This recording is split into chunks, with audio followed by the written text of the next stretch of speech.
జీవితకాలం రాజకీయం చేసేందుకు వనపర్తి నియోజకవర్గం మీ జాగిరు కాదని 40 ఏళ్ల రాజకీయంలో నేడు కొత్త వ్యక్తులకు అవకాశం వస్తే చూసి ఊర్వలేక ఆపసూపాలు పడుతున్నామని గోపాల్పేట మాజీ ఎంపీపీ ప్రభావతి రాష్ట్ర ప్రణాళిక సంఘం ఉపాధ్యక్షులు చిన్నారెడ్డిపై విరుచుకుపడ్డారు.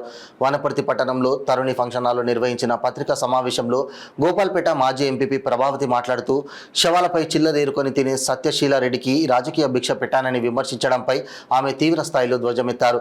తనకు తన భర్తకు భగవంతుడి కృపతో రాజకీయ పదవులు లభించాయే తప్ప నీలాంటి వ్యక్తుల వల్ల కాదని, మాలాంటి ఎంతో మంది కష్టపడితేనే నువ్వు ఎమ్మెల్యేగా మంత్రిగా పదవులు అనుభవించావే తప్ప పార్టీ కోసం కష్టపడిన వారిని ఏనాడు పట్టించుకోలేదని ఆమె విమర్శించారు. మరోసారి నా కుటుంబం జోలికి వస్తే ఊరుకునేది లేదని ఆమె హెచ్చరించారు.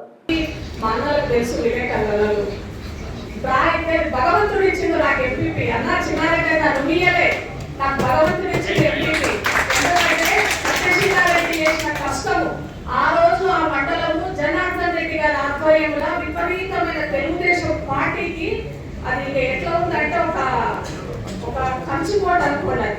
దాంట్లో యుద్ధం చేయడానికి సత్యశీలారెడ్డి నేను ఒక భార్యగా చెప్తున్నా. ఈ రోజు నువ్వు మాట్లాడిన మాటలు నాకు చాలా బాధ కలిగించినాయి. మేము శవాల మీద ఏరుకున్నామా ఏమో చెప్తాడు.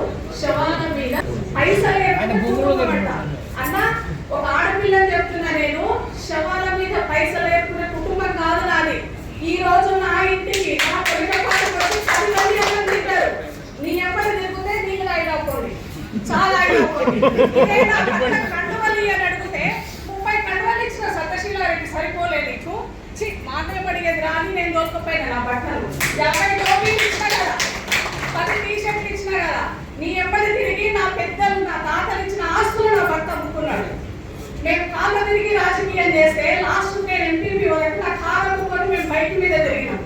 నీకు నా భర్త విలువైన కాలాన్ని పెట్టి పైసలు పెట్టి ఆర్థికంగా కాలం విలువగా అన్ని విధాలా నీకు సేవలు చేసి చాలా చాలా నా కుటుంబం నష్టపోయింది. నువ్వు అన్నావు కదా ఈయన చేయి పెట్టుకొని చెప్పమని. నేను చెప్తున్నా ఒక భార్యగా ఈయన చేయి పెట్టుకొని నా భర్త ఫైనాన్షియల్ గా ఎంత నష్టపోయింది నేను చెప్తున్నా.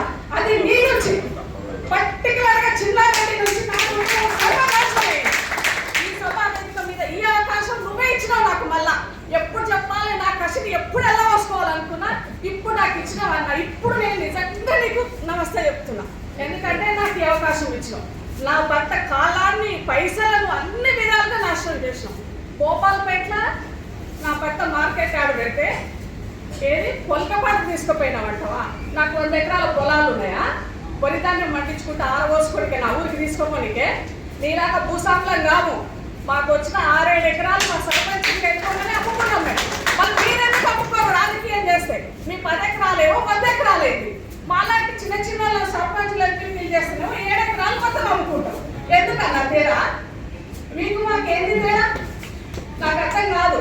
నువ్వు ఇవ్వాలనుకుంటే నువ్వు పదవి ఇవ్వాలనుకుంటే నీకు అవకాశం ఎప్పుడున్నా తెలుసా? జడ్పీటీసీ ఉండే తెలంగాణ వచ్చినప్పుడు ఉన్నదూరు రాజేశ్వర రెడ్డి గారికి ఇచ్చినప్పుడు నా భర్తకున్న అప్పుడు అవకాశం. నీకు నిజంగానే నాకు చేయాలని ఉంటే అప్పుడు నువ్వు టికెట్ ఇస్తుండేవి. ఎందుకు ఇవ్వాలప్పుడు? ఏది నువ్వు నాకు ఇచ్చింది టికెట్. నీకు సేవ చేసినావు, నీకు మెజార్టీ తెచ్చినావు, నిన్ను గెలిపించినావు. నీ కోసం నా భర్త 28 ఏళ్ళు ఒక 10-15 ఏళ్ళు విలువైన కాలాన్ని వేస్ట్ చేసింది. నువ్వు నా భర్త గురించి మాట్లాడేది ఎత్తిన రూపాయలు ఆటల కొనికి రాదా? మళ్ళీ అట్లాంటి గురించి నువ్వెందుకు పేరు తీస్తున్నావు? అట్లాంటికి నువ్వెందుకు పేరు తీస్తున్నావు? సత్యశీలారెడ్డిని నువ్వెందుకు మెన్షన్ చేస్తున్నావు?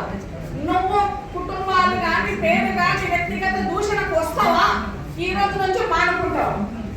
మేఘారెడ్డి ఎమ్మెల్యే గారి గురించి మాట్లాడుతావు అంటే నువ్వు నిరంజన్ రెడ్డి గారు రావాల్సిన ఈ ముగ్గురే వనపర్తి నియోజకవర్గాన్ని ఏదానని రాసుకొచ్చుకున్నారా? మాలాంటి మీద కుటుంబాల నుంచి వచ్చిన రైతు ఎమ్మెల్యే కాకుండా ఎమ్మెల్యే అయ్యే మీరు చెయ్యలేనటువంటి అభివృద్ధి పనులు 14 నెలల 850 కోట్ల అభివృద్ధి పనులు చేసిండు.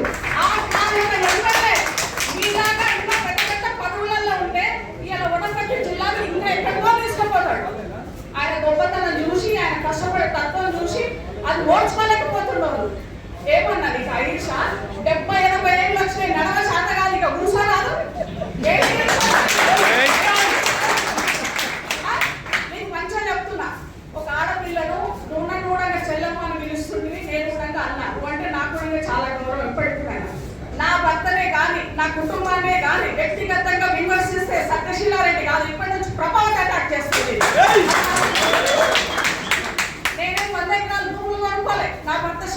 చెప్పుకుంటాడు ఏదో చూసినావు నువ్వు ఏదో చూసినావు